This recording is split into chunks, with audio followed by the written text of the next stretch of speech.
Well, thanks to Dennis, thanks to Annette, thanks to all the supporters who made this possible.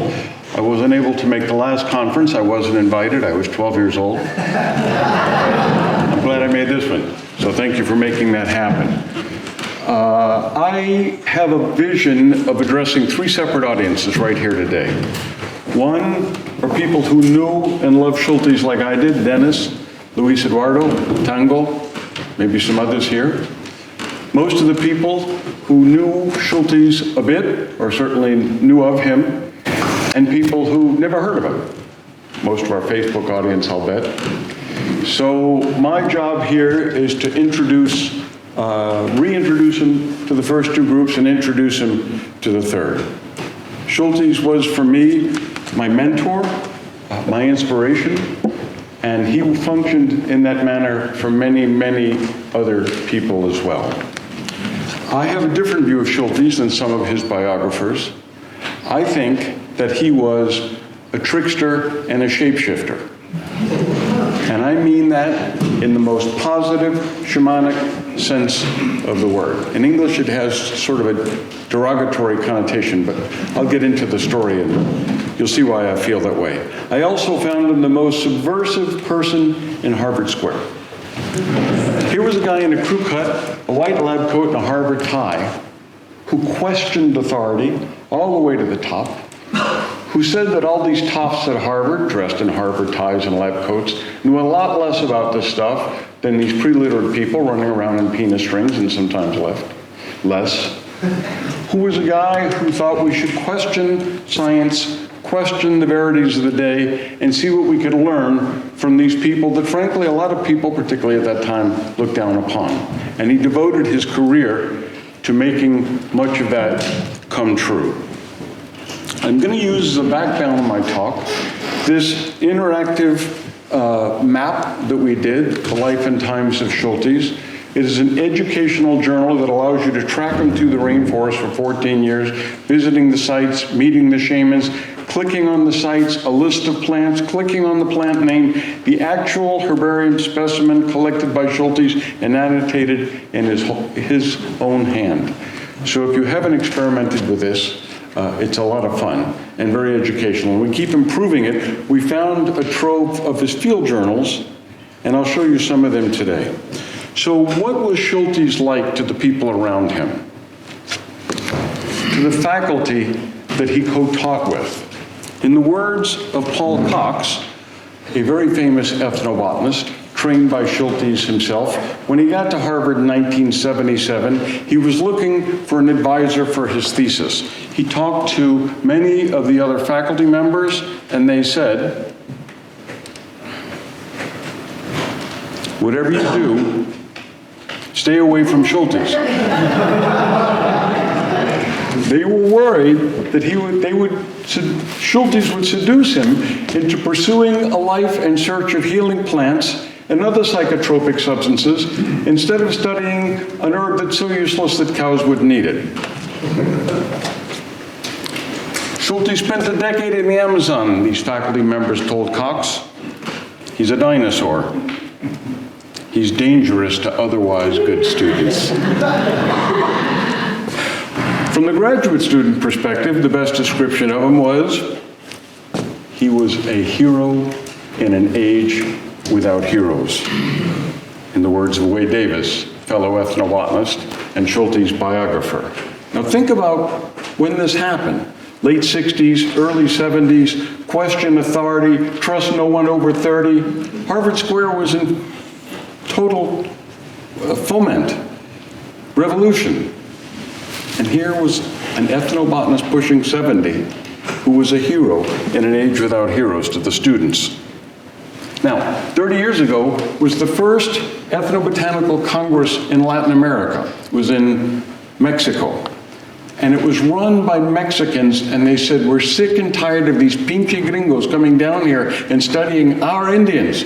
We need to do our own ethnobotany about our own plants and our own peoples.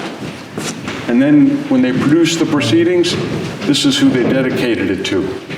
Para Richard Evans Schultes, King abrió el camino. So the Schultes who blazed the trail. Here is Hertel, a Colombian photographer and journalist. He wrote, "Many people would like to have swept out the space shuttle for Neil Armstrong, or handed a piece of chalk to Einstein, or worked as an extra in a scene with Marilyn Monroe. Me, I would have preferred to help Schultes explore the Amazon." So, no space exploration, no movie stars. He wanted to go into the jungle with Richard Evans Schultes.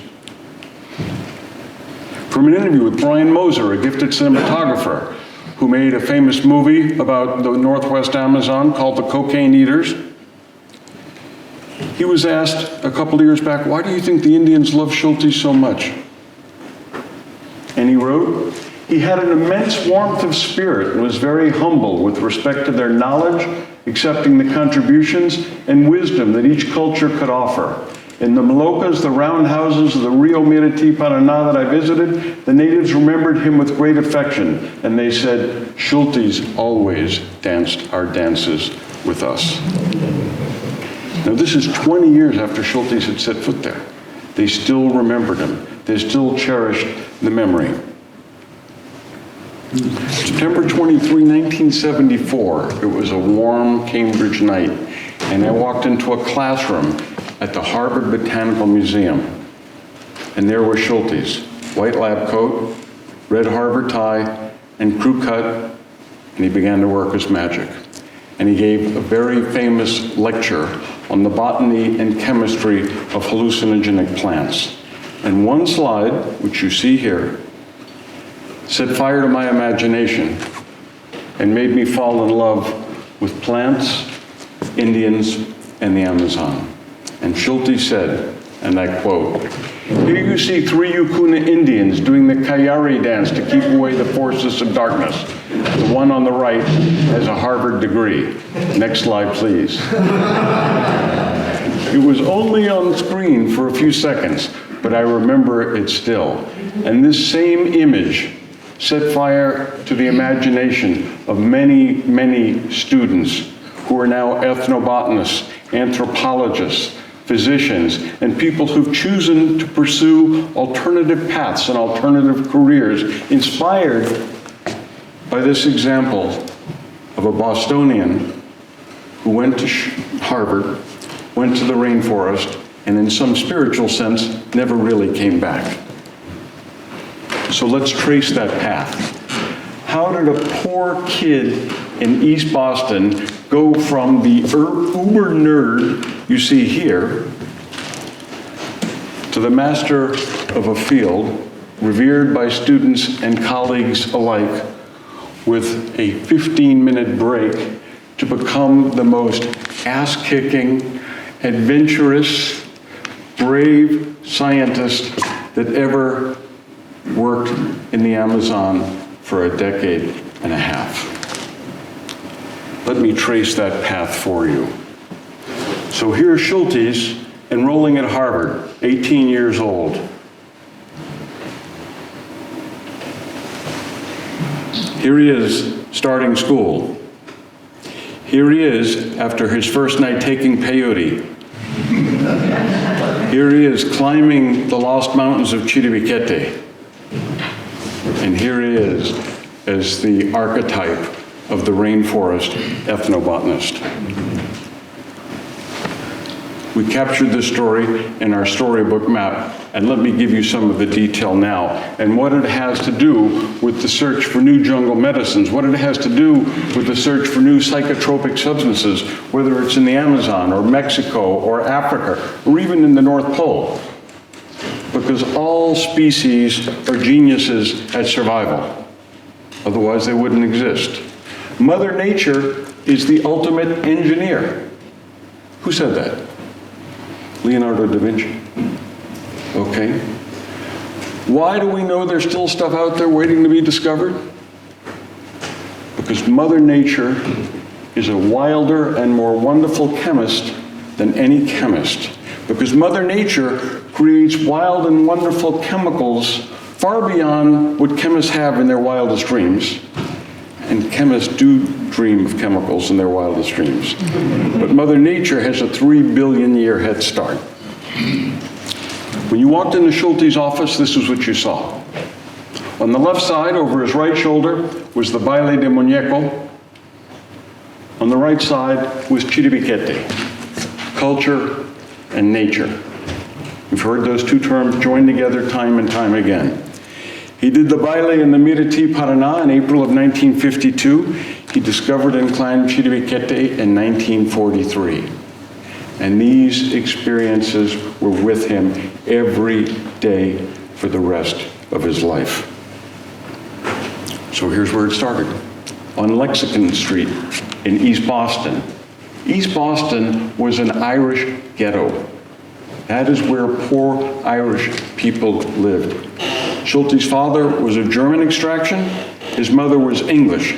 Talk about an outsider. East Boston was an island, because when the tide came in, it was surrounded by water. So, a German, English, American living in the midst of all the Irish on an island in East Boston. That's about as much of an outsider in the 30s as you got in this country, in the US, at a time when diversity was much less than it is now. Schultes' mother went to high school with JFK's father. So they were surrounded by the Irish, they were surrounded by the Italians, but what great training to be an ethnobotanist and travel amongst tribes who'd never seen your like before and be able to fit in just about anywhere. This is the first picture ever taken of Richard Evans Schultes. This is Otto Schultes, his father, in the backyard of this house on Lexington Street. How did this poor kid make it to the place, the exalted position at Harvard, in which he ended up? And I like to think this is the first picture of Schultes where he's looking at plants. At the age of 1. At the age of 7 or 8, Schultes got very sick, and he was bedridden. He couldn't go to school for months. And his father, Otto, that I just showed you, went to the public library and took out a book called Notes of a Botanist on the Amazon and the Andes. That's Richard Spruce. And he read that story to Schultes every night. So at an age where many kids never heard of the Amazon, Schultes was listening and following Spruce on trails of adventure in search of plants that heal. So I'll talk about when Schultes came across ayahuasca in the field, but I can assure you that he was the only 8-year-old that came across ayahuasca in Boston in 1923. This is Schultes entering Harvard. Okay, at the top is his hobbies, reading, mineralogy, but the second part, they absolutely nail it. Unusual promise.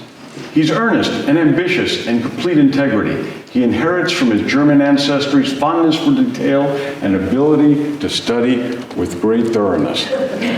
How many people at the age of 22 have somebody figure out what they're all about? And this is where he gets his professional start. The Botanical Museum of Harvard University. The Botanical Museum was run by Ames, a very, very wealthy botanist, economic botanist, the world authority on orchids at the time. Now, this is the 30s. Schultes starts Harvard in 1933. The Botanical Museum was not only directed by Ames, it was funded by Ames. That's how natural history museums ran during the Depression, not unlike the Medici bankrolling their favorite artists. So this guy paid for the best collection. This guy gave scholarships to his students. And this guy is the one who put Schultes on the path and paid his way at the outset. The Botanical Museum is part of a bigger museum, which is known as the Agassiz Museum. It was built by Louis Agassiz.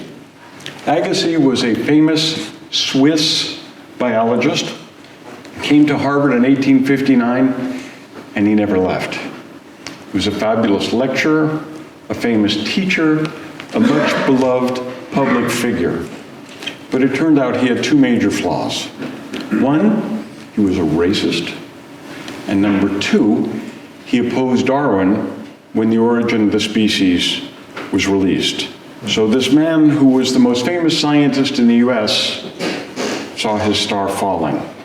And he decided to recoup that was to take an expedition to the Amazon and find the evidence that would disprove Darwin's theory.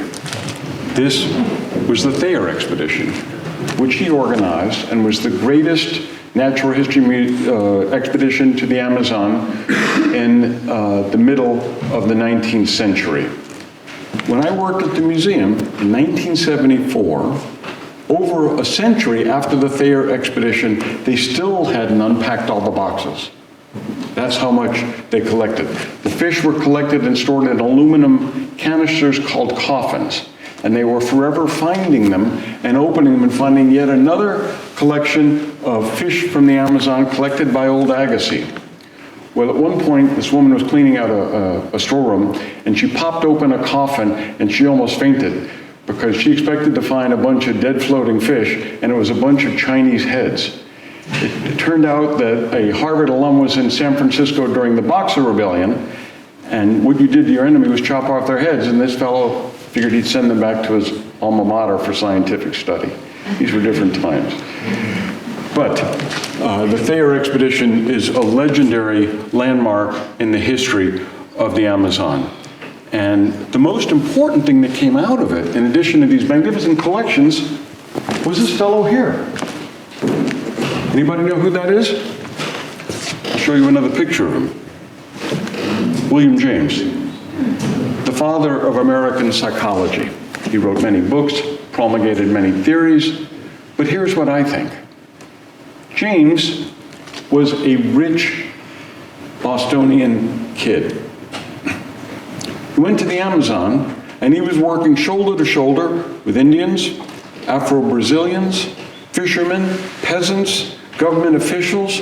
This broadened his horizon in a way you can't do or can't be just working with a bunch of rich white people from your same social class.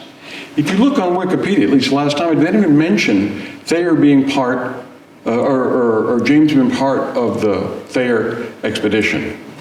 But this is just another example of how the Amazon, the rainforest, has had a broadening effect on our understanding of reality, which is what we're all here about, in some ways, which is just not recorded by people who don't know and love the rainforest like many of us do. And if you think it's too great a stretch to go from William James to Richard Schultes, check this out. The Biology of Consciousness. Anybody who's interested, I'll forward them this paper. This is by my pal Brian Farrell, who's #2 at the Museum of Comparative Zoology, right next to the MCZ. And if what we're trying to do is better understand reality and better understand alternative realities, this is the connection here. And Dennis was talking about the 2 books that changed his life. This is #1 on my list, Plants of the Gods. This is the most important book I've ever read in my life, because it talks about the origin of culture, because it talks about the origin of religion, and it shows how it's all tied to plants, tribal culture, shamanic practices. Now, what would be the second on my list of most important books that changed my way of thinking about the world? If you don't think that Schultes was a trickster, how did he get away with writing the Children's Guide to Hallucinogenic Plants? And he did it with a smile. And the science was accurate. You know, science, it used to be in fashion in the United States. But again, when you look at Schultes amidst these tribal peoples, look at the semiotics of the picture. The guy always fits completely right in. It's not one of these things where you tell the Indians to stand still and they take the picture. He's like part of the woodwork. He's part of the culture. He's part of the forest. He's one of the plants. He's connected to the shamans. And here is the other picture that changed my life. This is Schultes during the Kayari festival, the Baile de Muñeco, amongst the Yukunas in 1952. And again, when I saw this picture in his lecture, the thought, being surrounded by virgin rainforest, unspoiled peoples, taking wild plants, participating in incredible ceremonies, and enjoying all the local plants with the locals was too appealing to pass up, and I'm still doing it. Looks like the same Indian, no? Schultes was often called the father of ethnobotany. But as a scientist, first and foremost, whenever somebody would ask him if that was the case, he would point out that ethnobotany actually began 3,500 years ago when the pharaoh Hatshepsut sent an expedition to Punt in search of myrrh trees, and you could look on the tomb of Deir el-Bahari and see the actual depiction of that expedition, and no, he wasn't quite that old, but thank you for the compliment. And this is where Schultes worked his magic. This is the same classroom in which he took plants and human affairs as an undergraduate from his mentor, Oakes Ames. And I love this painting dearly because it captures Schultes and the magic of that classroom as it really was. Here is Hevia rubber. Here's a specimen of Hevia rubber. Here's Sephora secundiflora used during the peyote ceremonies. Here is a Indian bangpipe of marijuana. Here is coca wine from 19th century France. And here is a map of Colombia. And here is a map of the Amazon. And here is a dance mask from Colombia. Things that followed Schultes all his professional life. And when I took this class, Plants and Human Affairs, in the night school at Harvard for $60, and I began to get friendly with him, and I said, why are you doing this? You're a famous guy. You have tenure at Harvard. Why are you teaching a night school class for what is undoubtedly very little money? He said, because I have been giving the blessing and the opportunity of a Harvard education, and not many other people have that opportunity or could afford it, so I'm giving back. And this is what connects it all. Because when Schultes took Plants and Human Affairs from Oakes Ames, Ames said, everybody's got to do a term paper, and you've got to base it on one of the books at the back of the class. Now, most of Schultes' fellow students were rich, weren't work-study, didn't have a whole lot on their schedule. Schultes was the busiest kid in the class. He ran to the back of the classroom and grabbed the smallest book. He figured he had the least time. This is it. Mescal, the Divine Plant and its Psychological Effects by Heinrich Kluwer. It's about peyote. Schultes took it home and he opened the book, and in a sense, he never closed it. 60 years later, he could still talk about the impression it made reading about the effects of this little cactus. He wrote his paper on it, he got an A, and his mentor, Oakes Ames, said, and now I'm sending you out west to study it. Schultes was a poor Bostonian. He had never been west of the Hudson. This truly was Indian country, as far as he was concerned. So he joined forces with a grad student at Yale, Weston LaBarre, who became a very famous and accomplished anthropologist in his own right. And they got this broken down 1928 Studebaker and drove across the country. And this is who was waiting for them in Anadarko, Oklahoma, the Kiowa. The Kiowa, at least some of the elders, were some of the last of the Plains Indians who had fought against the white man. They were part of the Native American Church. The Native American Church is based on one sacrament. That sacrament is peyote. As a fellow once wrote about the Native American Church, the white man goes into his church and talks about Jesus. The Indian goes into his teepee and talks to Jesus. So Schultes and LaBarre went into that teepee and they ate the peyote. And that peyote talked to them. And that changed Schultes' life forever. He often said, as a result of that first peyote ceremony, I was lost to medical science forever. But you know what? He wasn't lost to medical science. That peyote turbocharged his career in medical science. And that's one of the reasons we're all here today. So here they are, coming out of the teepee after taking peyote all night. Velakozad, the roadman, the shaman, is in the middle. On the right, you see Labar, who looks like he can't wait to get to sleep. And on the left, you see Schultes, still wearing his Harvard tie and his tie clip. So he's still a nerd, but he's taken the peyote and he's getting with the program. Finishes his undergraduate work and decides to tackle an Aztec mystery. Ever since the conquest, there have been reports of magical plants, hallucinogenic plants. And this gets to Glenn's tweet earlier about ayahuasca being the work of the devil. Well, if you read the church's account of these magical plants, this is the work of the devil. But if you listen to what the Indians are saying, it's the work of the gods and the angels. Very different perspective on the same plants.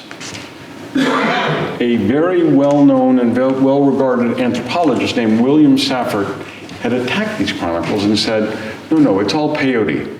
There's no mushrooms that are magic.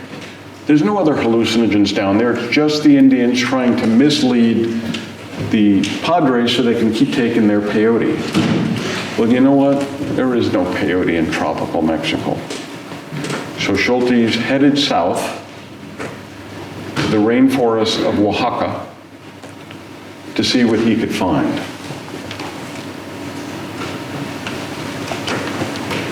His traveling companion was Blas Pablo Rico. He was a Mexican-Austrian. And on the bus, headed down south, Rico said to Schultes, this is the late 30s now, he said, you know, Roosevelt is a Jew. And Schultes said, Roosevelt, that's an old Dutch name, he's not Jewish. And Rico said, I come from the fatherland. Roosevelt is a Jew and you probably are too. Schultes realized, again, sitting next to him was an ardent Nazi. And Schultes, being the diplomat, said, let's stick to botany. So they completed the expedition. They went down to Huautla, the capital of Mazatec territory. And I've heard a lot today about ayahuasca tourism, but I haven't heard much about Mazatec tourism. You go there and everybody's on a mushroom quest, just like when you go to Iquitos and they're selling this stuff on every street corner. So I hope we'll have a chance to address this issue of what's good and what's bad about this type of tourism, because there clearly is an upside, but as we all know, there's a downside as well. But I think you can see in this picture, when Schultes was there, it wasn't really overrun by gringos or tourists or anything like that. Once again, here's the outsider blending in quite well with the locals.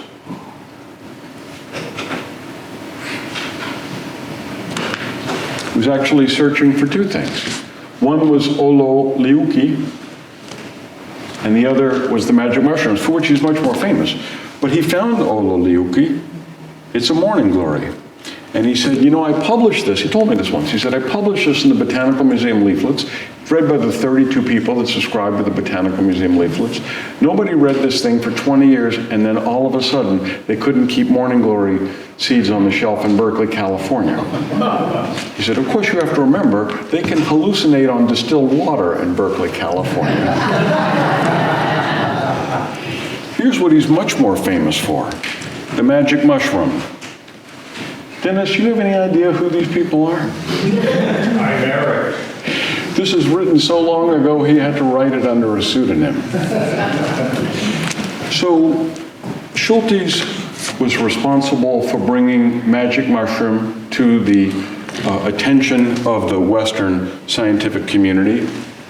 But there were a lot of other people who became intrigued with this as well. Last week was the 50th anniversary of Sgt. Pepper.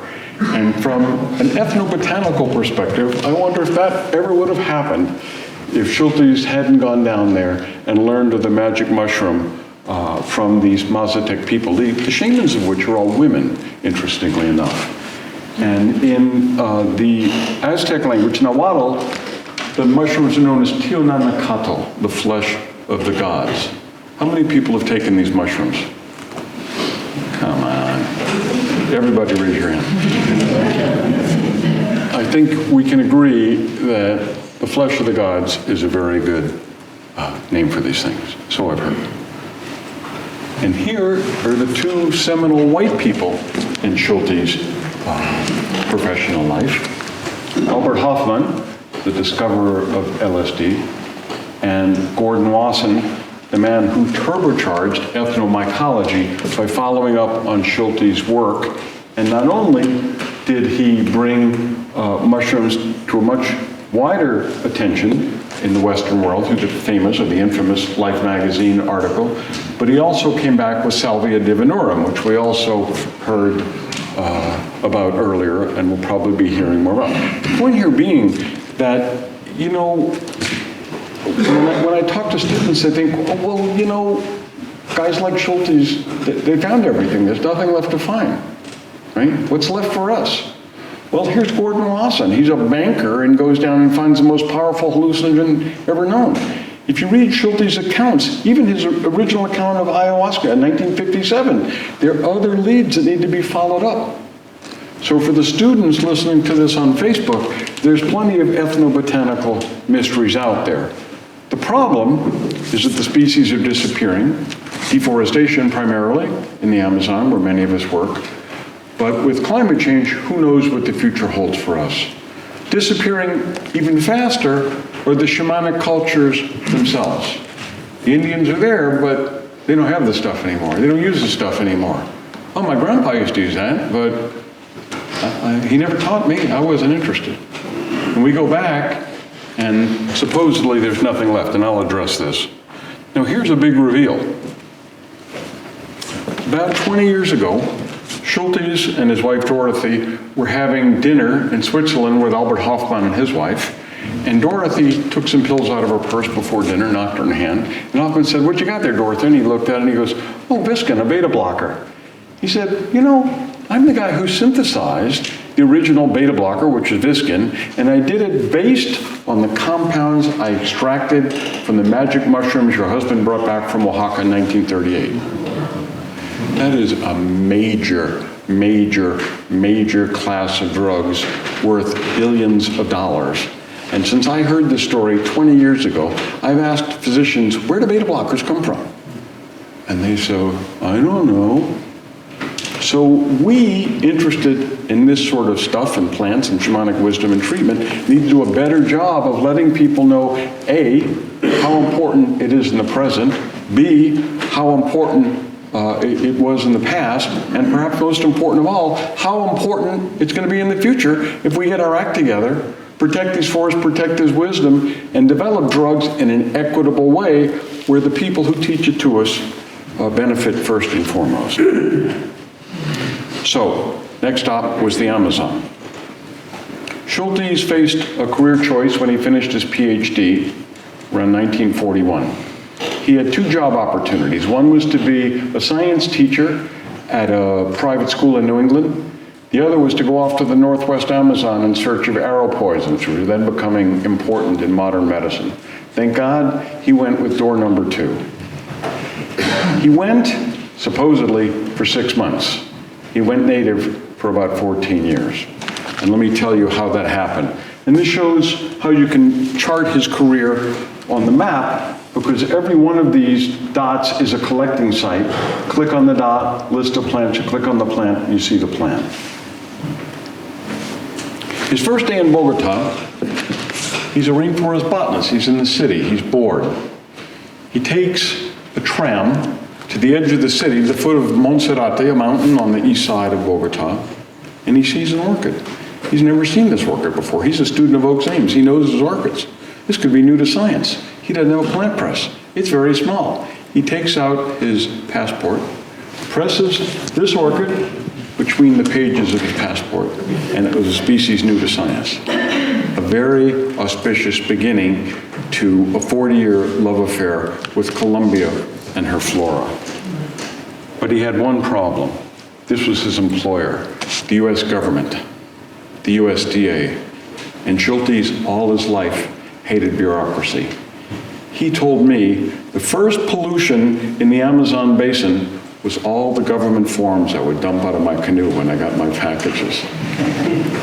He had a running battle with an archetypal bureaucrat named Oglethorpe, and they hated each other. And they would have this running battle by mail from the Northwest Amazon to Washington, D.C. Schultes loses his axe in the river. A botanist without an axe is like a botanist without a machete. You can't do very much. He finds a Lebanese trader. He buys an axe head, makes an axe handle himself. It's $3. He writes back to HQ at USDA and says, I spent $3 on an axe. Oglethorpe writes him back and says, no reimbursements without receipts. Schultes is livid. Next time he sees a trader, he says, write me a receipt. The guy says, the only language I know how to write is Arabic. Schultes says, give me a receipt in Arabic. He gets a receipt for $3. He sends it to Oglethorpe. Oglethorpe writes him back and says, I can't read this. I don't read Arabic. Schultes says, take it to the Saudi embassy. This exchange took 2 years. Okay. Then he gets a letter from Oglethorpe saying, oh, and by the way, U.S. government policy, you sign your first name and your last name. You can't use 3 names. Knock it off. Schultes writes him back. Then how the hell does Franklin Delano Roosevelt get away with it? Posts a letter in Iquitos and goes off to the bush for 6 months. So Schultes is there to study arrow poisons. And one of the groups that he's heard about are the Cofáns. This is an isolated group of people speaking an isolated language on the Colombia-Ecuador border. But a few weeks after Schultes is there, World War II breaks out. As a patriotic American, he reports back to the U.S. Embassy in Bogota to enlist. And they said, get your ass back to the Amazon. We need rubber. Find rubber, collect rubber, cut rubber. So with the Cofáns, he goes to study their arrow poisons. They have a fantastic array of arrow poisons. Homer Pinkley, who was mentioned earlier today, finds them using a cinnamon tree, Laraceae, as an arrow poison. So their use of plants is very unique and only is begun to be documented by Schultes and later his student, Pinkley. This is the Cofán area. It's astride the Colombia-Ecuador border. And this is another thing they're famous for, Yoko. Yoko is a jungle stimulant. It's a slow-growing forest liana. Paulinia. You guys have had guarana? It turns out it's Paulinia Yoko. Paulinia guarana is one species over. Nobody knows what it is. Nobody knows what genus it is. Schultes has to find it. So what the Cofán do is they collect this liana, they keep it in their house, and every morning they scrape it into cold water, and then they drink it. They're good to go all day. I've taken this. Your fingers tingle. It's got more than 3 times the caffeine of coffee. But here's something else, and I talk about the follow-up to Schultes' trailblazing work. The Indians say they drink Yoko and they don't get malaria. Okay, who knows what that means? They swear by it. Deforestation in the area due to oil exploration, no Yoko, everybody gets malaria. So this is Schultes' work to be followed up on still. Here's the distribution of Yoko. You can see it's very similar to that of the Cofáns themselves. And here is Schultes' journal and his account. I want to emphasize the deprivation this man suffered in the course of the search for the plants that heal. Many a liana had I cut down only to find it flowerless and without value for taxonomic study. Botanists need stuff in fruit and flower to describe a new species. All of the Indians of the upper Putumayo knew of my quest. However, I decided to end my trip and return to Bogota. My legs were covered with ulcers from walking through swamps. Remember, there was no antibiotics at the time.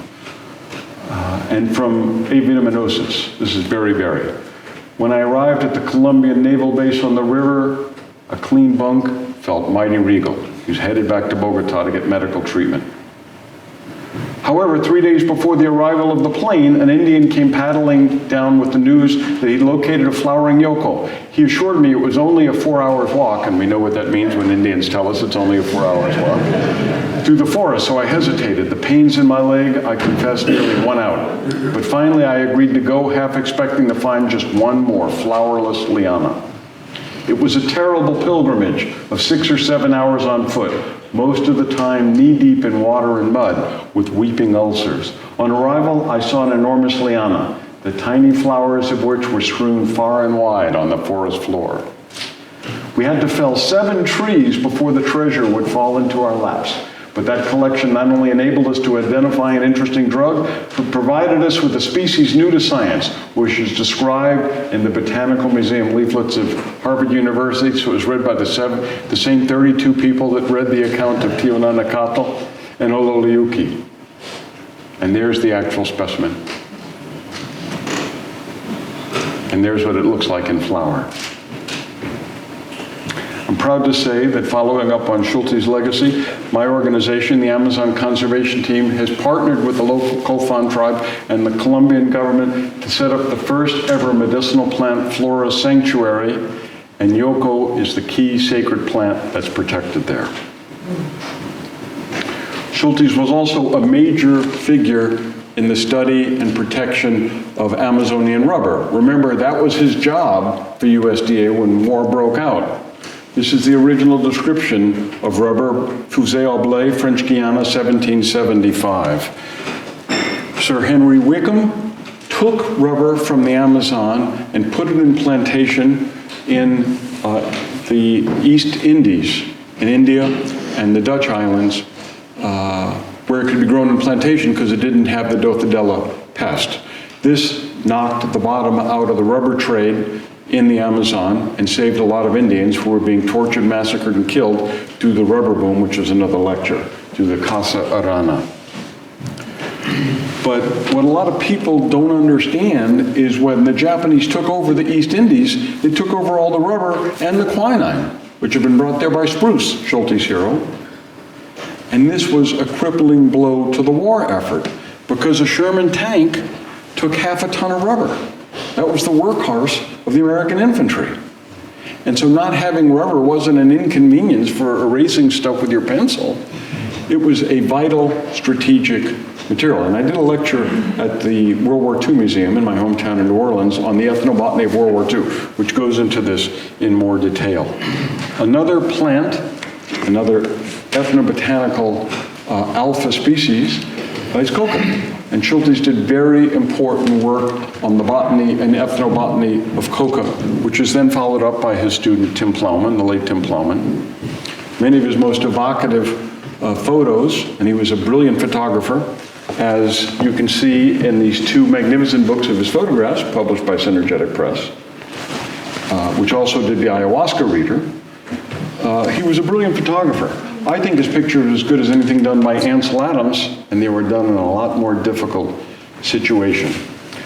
What's exceptionally cool, ethnobotanically, is you can go back to some of these same sites, and the people are still there with the same plants. These are yucunas on the Miriti Paraná, where Schultes did the Baile de Muñeco, still harvesting coca every single day, and then the Tanimucas, the small tribe, come in and make Schultes' favorite coca preparation, which is ipadu, coca powder.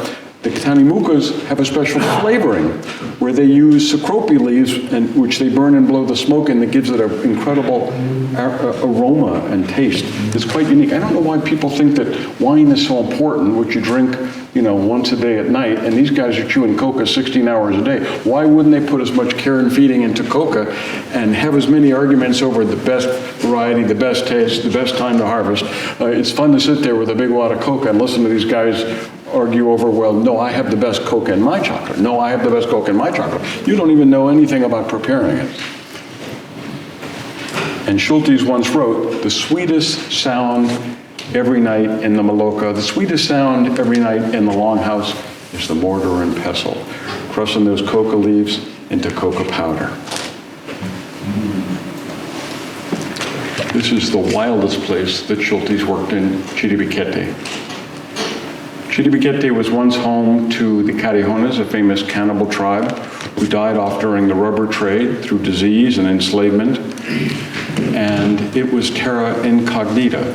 until Schultes went there in April of 1943. Now, to me, this is the greatest picture of a field biologist ever taken, because it captures nature in all of her majesty, because it captures the loneliness of a biologist just being out there by himself or herself and communing with nature.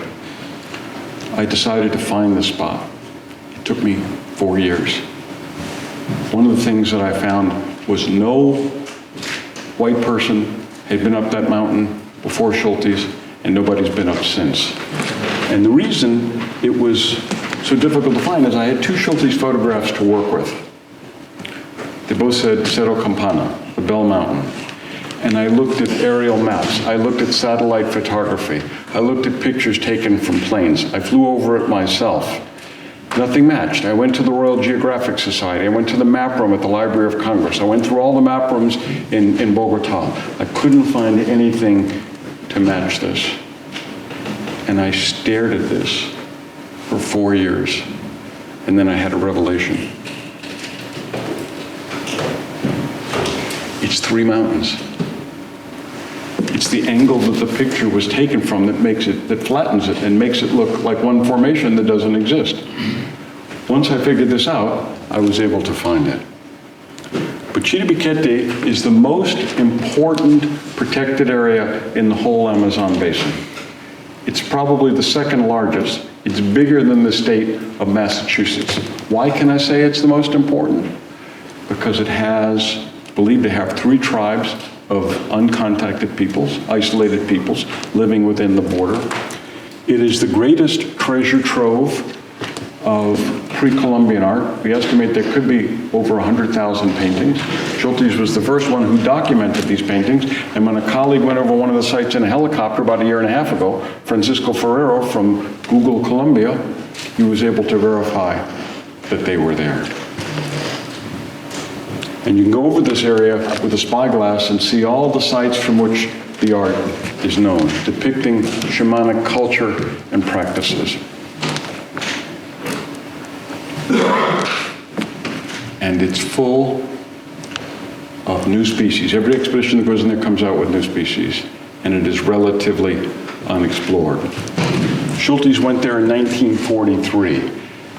He said, this is where God started to make the world and went out from this workshop and created the rest of it. 1943, went back to Bogota and said to the government, we have to protect this area. There's no threats, but one day there will be. We need to set it up as a national park or something. From 1943 to 1986, he badgered them. 1986, it was declared a national park. Here's a note I have from him about Chiribiquete. It says, this preserve from which I am responsible is much larger than just the Chiribiquete Mountains himself. And he was, for all of his accomplishments, he was a very modest man. So when he said, I'm responsible, he meant it. The greatest ceremony he ever went through was the Baile de Muñeco, the dance of the dolls. This is a special ceremony that the Yucunas do every year to celebrate the fruiting of the peach palm. It's their most sacred plant. It goes on for days. There are dances for the forest animals. There are dances for the fish in the rivers. There's dances for the plants. There's dances for the spirits. Everyone is to propitiate these spirits, to thank Mother Nature, the gods, the spirits, for all the bountiful nature that they enjoy. These, the orejones, the big ears, the spirits of nature. Here is one of the tori, one of the devils, one of the satyrs, one of the tricksters on the left. And on the right, you see Schultes helping one of his colleagues put on the costume. You look at the tori on the left, and he's holding that same bird bone snuffer that we saw in so many of the lectures this morning. And when I asked Schultes, well, if this goes on for days, I mean, that's like they dance and then they sleep and they get up and dance again? He says, no, 56 hours straight. How do they dance 56 hours straight? He says, well, after every dance, they stop and they take snuff, and then they start dancing again for 56 hours. He described this in his greatest popular paper, Palms and Religion in the Northwest Amazon, which is the best account I've ever read of how tribal culture is intimately connected with nature. You know, shamans say it's all interconnected, and this is the best popular account. Now here's Hakama Cabrera, who was a mestizo, who was Schultes' guide when he was in the Miriti, Paraná in 1952. And he is wearing the mask of the Tori. That's the devil, that's the satyr. And I just want to read you a quick excerpt as Schultes described this mask. The mask for the Chabinayo dance is weird. A human face painted on blackened pitch, painted with yellow and white geometric designs, with eye holes through which the dancer peers, a wedge-shaped wooden nose, and a leering, toothless mouth. The eerie sight of so many hideously unreal devil masks and the weirdly monotonous minor chant with its far-off hollow sound as it is sung through the mask and hood had an almost hypnotic effect upon me as I watched the dance. And as I took part in this dance and joined in the chant myself, it was not hard for me to imagine that such an unearthly ritual must be placating some unearthly force. Who said scientists can't be poets? Now, every mask is made by the dancer himself, and then at the end of the dance, they throw them away and they disintegrate in the tropical environment. But just on a hunch, I went on the Harvard Museum website. There it is. Schultes collected it. So that mask lives still. And the Yukunas still do their sacred dance, the Kayari, the Baile de Muñeco. And a Yukuna colleague told me, as long as we have our dance, we have our culture. As long as we have our culture, we have our forest. As long as we have our forest, there's hope for the world. Schultes left the Amazon, full-time at least, in 1954. But some people have the impression that was the end of his productive life as a field botanist. Not true. He was in Afghanistan doing the taxonomy of marijuana. Again, this is the most straight-laced looking guy you'd see in Harvard Square who was doing dope with all these tribal colleagues to figure out what was the real story, where it came from, how many species there really were, and he took great delight in getting kids out of court who were busted for a joint or two. It would be Schultes' botanical expertise against some poor cop in Boston. The cop never stood a chance. Another great exploit of his was the Alpha Helix Expedition in 1967, when he took this world-class research boat up the Amazon to do work in what was then world-class laboratories. I put this in here because one of the stops was Pebas, where Dennis was. And so these guys had never seen a boat this size. And here a bunch of strange-looking white people get off the boat and into the village. And Schultes turns to these two Witoto women and says in Witoto, "Hey, where's the coca?" And they start going, he knows. So it caused a great big hubbub that they talked about for years afterwards, and more importantly, he got his coca when he was there. Another great exploit on this expedition was Schultes said, well, you know, it's great to be here with a first-class research vessel, but I didn't come to the Amazon to float away around on this yacht. So at one point he beckoned this kid over because they were sailing past the flooded forest, and jumped in the canoe and invited Louis Roth, this little Jewish guy, entomologist who'd never been to the Amazon before, and said, "Come on, Louis, let me show you around." So they're paddling through the flooded forest, and they see these oripendula nests, these oriole nests, and Schultes says, "Hey, Louis, those birds' nests got to be full of bird shit. I'll bet they're full of cockroaches. What do you think?" Louis is like, "Huh?" So Schultes sends a kid up the tree. He comes down with the oriole nest, plops it in the canoe, and it explodes with roaches. Here's the scientific description. 2 new genera. One of them, you see here, is Schultesia. Now, one afternoon, I was working at the Botanical Museum, and Schultes came in chuckling, and I said, "What's up?" He said, "Well, we just had a reception next door for EJ. You know, he won the Nobel Prize." And I said, yeah, I heard about that. And he said, I told him, EJ, there's 12 professors at Harvard that have won Nobel Prize, but there's only one who has a genus of Amazonian cockroach named after him, and you're talking to him now. And he said, EJ looked at him and said, I'll stick with what I got, but thank you very much. This is Schultes' last trip to the Amazon. He was old, he was sickly, but one of his students, Henrik Blom, said, I wanted him to have one more trip around the rainforest. Colombia was really bad at the time, so they went to Venezuela. Henrik was a Venezuelan. And he said, we made various stops, and then we got to Yanomamo country. He said, the door opened, the Indians surrounded the plane, and he said, Schultes took off like a rocket. He said, I had to run to keep up with him, and he still pulled ahead of me. He said, I was huffing and puffing down the trail, and I came around the bend, and he said, I saw something I'll never forget. There were Schultes with a naked Yanomami shaman with his arm around Schultes' neck, and they were just jabbering away like old friends. He said, I came around the bend, the shaman saw me, pulled his arm down, and just sneered. So even then, he still had the ability to communicate with these people across the chasm of cultures and decades. Now, I just want to conclude on a subject some of you may have heard of called ayahuasca, also known as yahe. This is, in many ways, Schultes' greatest discovery. Of course, discovery is a loaded term these days. I mean, remember that Columbus went to his grave thinking he discovered America, which would come as news to all the Indians who were waiting on the shore to greet him. So Schultes never announced it as a discovery, and there were people, as we heard this morning, who took it before he did. But he was the first ethnobotanist to take it, describe it scientifically, and get it in fruit and flower. And let me sum up for you what this whole meeting is about. One story. This is an ayahuasca shaman, Don Luciano Matumbahoy. My organization has worked with him since our inception 20 years ago. The Ingas, also known as the Inganos, were the tribe that first taught Schultes about ayahuasca. So it feels like a nice shamanic circle.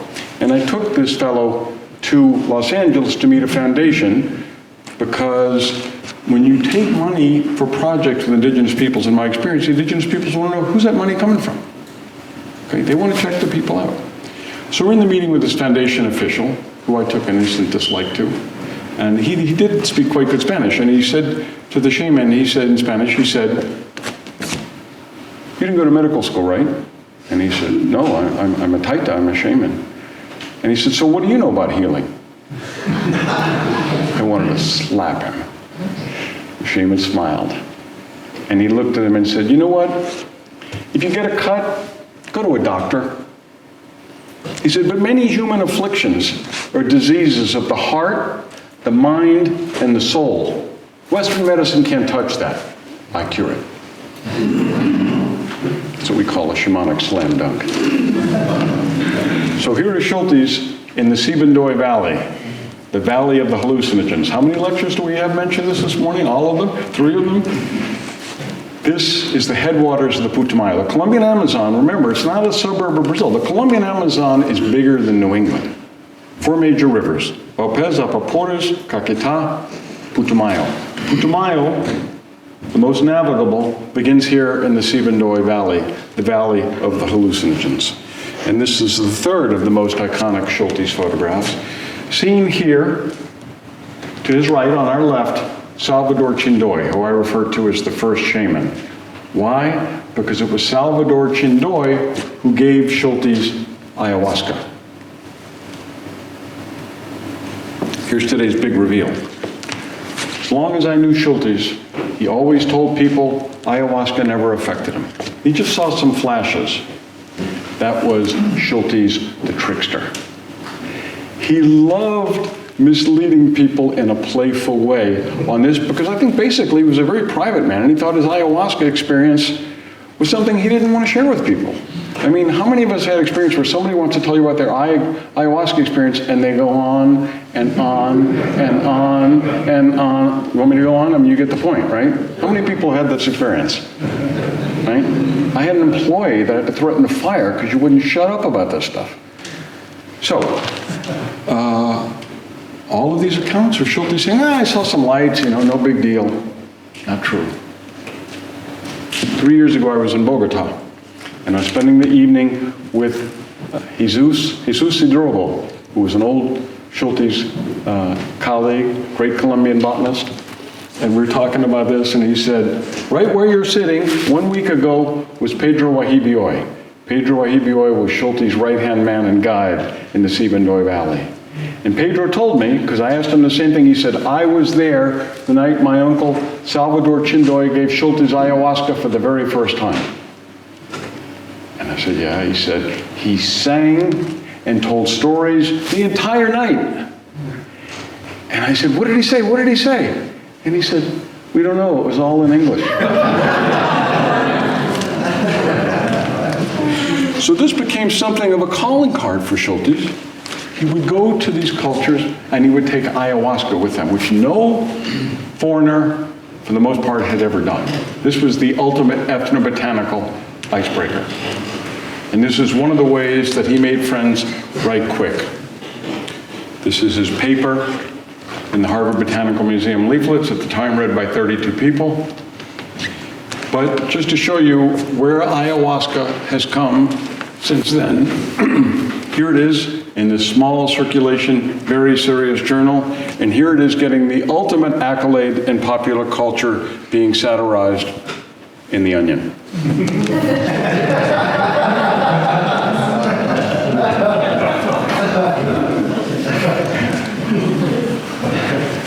So here is the classic Elmer Smith drawing, and I noticed several people have used them in their presentations. He's the one who illustrated all Schultes' papers. This is a collection from ayahuasca in the Mirati Paraná, home of the Yucunas. On the left, you see Smith's drawing of the original known distribution of ayahuasca. In the middle, you see something very interesting where they took Spruce's collection, you saw pictures of earlier this morning, and bioassayed it and found that the alkaloids were still active.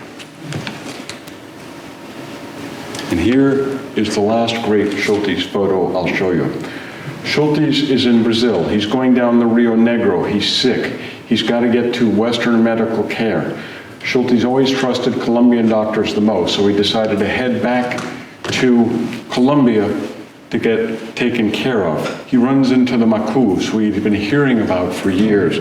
These nomadic indigenous peoples, hunter-gatherers. They had no agriculture. They knew the forest far better than anybody. And they show him an entirely new form of ayahuasca. And this is the lost yahe, which we heard about from Manolo earlier.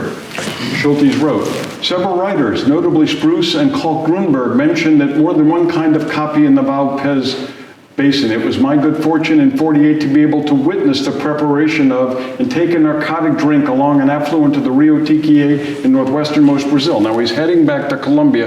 He's sick, but he doesn't miss a chance to take a new ayahuasca with a new tribe. Specimens taken from a flowering vine from the bark of which a cold water infusion was made. It wasn't boiled. There's no admixture. Were found to represent an undescribed species of Malpighiaceous genus. In other words, it's close to Banisteriopsis, same family but a different genus. The beverage prepared from Tetrapterus was yellow, quite unlike the coffee brown color characteristic of other preparations of Banisteriopsis. A small amount of stem for chemical study that I gathered from the wild from which the type material came was lost in the overturning of my canoe. This is a man who said he never had adventures in the jungle. Consequently, nothing is known chemically of this kind of copy, but it is highly intoxicating with effects very like those introduced by Banisteriopsis. I can vouch for from self-experimentation. This is a man who said yahe never had any effect on him. Who are you going to believe? Ayahuasca, yahe were the backbone to his two great photo essays, which Tango published, and served as the inspiration for Embrace of the Serpent. This was the first Colombian feature film ever nominated for an Academy Award. The one great thing about this film is they took Schultes' photos and they recaptured it in the cinematography. They did a spectacular. Everything else was secondary. The visuals of this are stunning. So what's the legacy? Well, number one, Umiyak, which Luis Eduardo mentioned this morning, This is a shamanic guild. This is the Union of Yahe Healers. This is Amazon Conservation Team organized and sponsored, brought together 7 original Yahe tribes to form a guild so they could deal with the outside world as a collective entity. And we've just worked with the Ingas, the original Yahe tribe, Salvador Chindoy's tribe, to expand land under protection of the tribe itself. So, what's the legacy of this man in conclusion?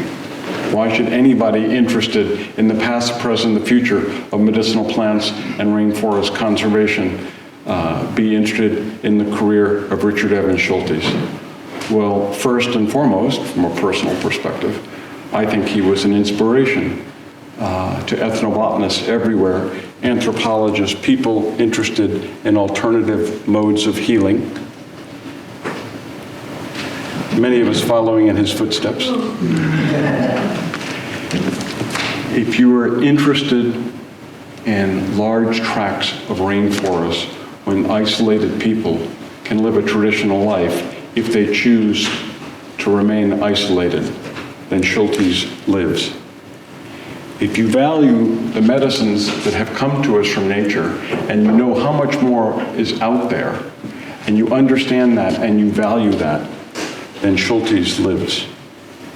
If you know that shamanic healing can sometimes cure ailments that afflict us that Western medicine cannot, then Schultes lives. And so the tradition he inspired lives on. Thank you very much.